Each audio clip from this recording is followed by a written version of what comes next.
શહેર શહેર ચાર પગનો કહેર ક્યાંક ડાઘિયા લોકોને ફાડી ખાઈ રહ્યા છે તો ક્યાંક સિંહ અને દીપડા લોહી તરસ્યા બન્યા છે। આવામાં શ્વાનના હુમલા વધતા હડકવા રસીનો જથ્થો ખૂટ્યો હોય તેવા આરોપ લાગી રહ્યા છે। જુઓ શું સ્થિતિ છે ગુજરાતની।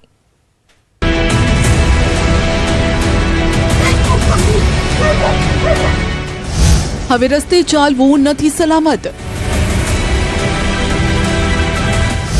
घर आंगणे पण नथी सुरक्षित। रखड़ता श्वान दीपड़ा अने सिंह बन्या लाल लोहीना तरस्या। जोई लो आ दृश्यो ज्यां रखड़ती रंजाड़ लोकोनो जीव लेवा आतोड़ छे। रमता बाळकने श्वाने भर्या बचका, नाना बाळकने रस्ता पर चालवुं पड्युं भारे। 8 वर्षना मासूम पर श्वाने हुमलानो प्रयास कर्यो जे सीसीटीवी में कैद थयो।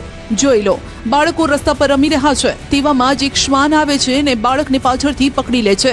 જો કે અહીં એક બાદ એક શ્વાનોએ હુમલાનો પ્રયાસ કરતા બાળકો ડરી ગયા। જીવ બચાવવા માટે બાળકો ભાગમ ભાગ કરવા લાગ્યા। આસપાસના લોકો બચાવવા આવે છે પરંતુ નગરપાલિકા છે કે ઘોર નિંદ્રામાં છે।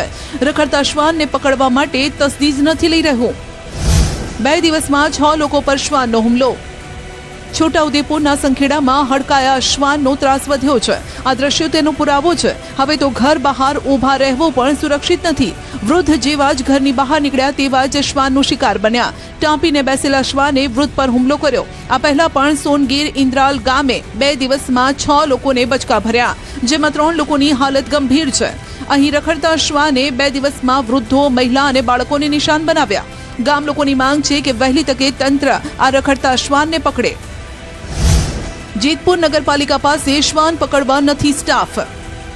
પહેલા બતાવીએ ડાઘિયાના આતંકના દ્રશ્યો, જે જોઈને આપ જ નક્કી કરો કે આનો ત્રાસ કેટલો છે।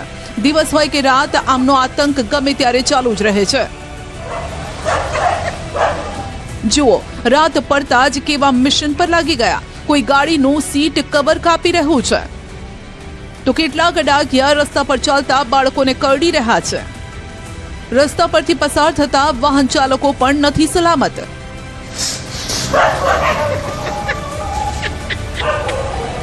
શ્વાન હાલતા ચાલતા વાહનોની પાછળ દોટ મૂકે છે।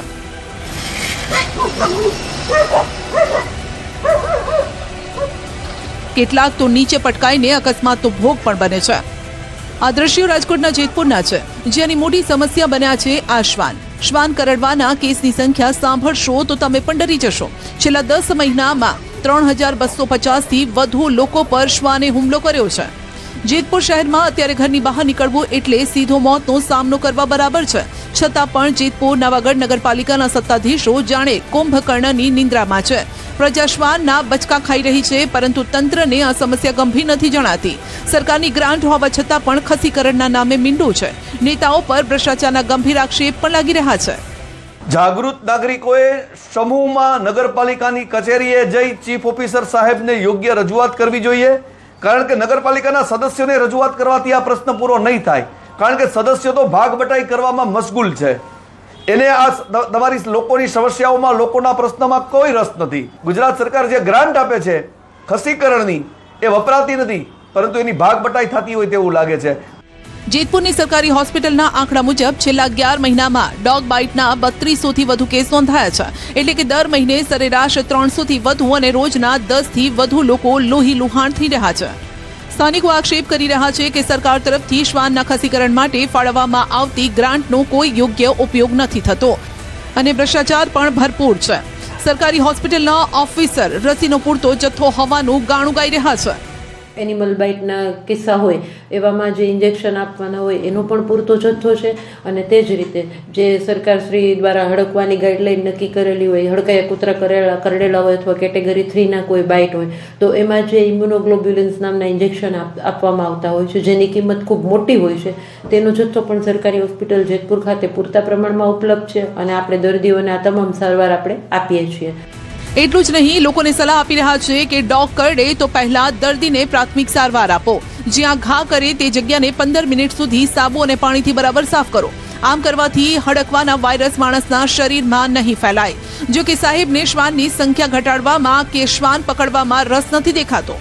પાલિકાના અધિકારીનું કહેવું છે કે શ્વાનના ત્રાસને દૂર કરવા માટે સુપ્રીમ કોર્ટની ગાઈડલાઈન મુજબ કલેક્ટર પાસે 20,000 ચોરસ મીટર જગ્યા એનિમલ હોસ્ટેલ માટે માંગવામાં આવી છે, પણ નવાઈની વાત એ છે કે પાલિકા પાસે શ્વાન પકડવા માટે કોઈ ટ્રેન સ્ટાફ જ નથી, જેના કારણે હાલ શ્વાનની ગણતરી જ અટકી પડી છે.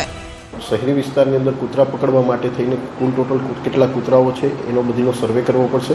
એટલા માટે થઈને નગરપાલિકા દ્વારા કૂતરા પકડવા માટે કૂતરાની ગણતરી માટેનું ટેન્ડર પ્રસિદ્ધ કરવામાં આવેલું હતું, જે ટેન્ડર અત્યારે કારોબારી સમિતિમાં બહાલી માટે થઈને છે. રસીકરણ ખસીકરણ ક્યારે થશે? જૂનાગઢ જિલ્લામાં શ્વાનનો આતંક દિવસે ને દિવસે વકરી રહ્યો છે. કેશોદ પંથકમાં છેલ્લા 4 મહિનામાં શ્વાન કરડવાના 900 કેસ નોંધાયા છે.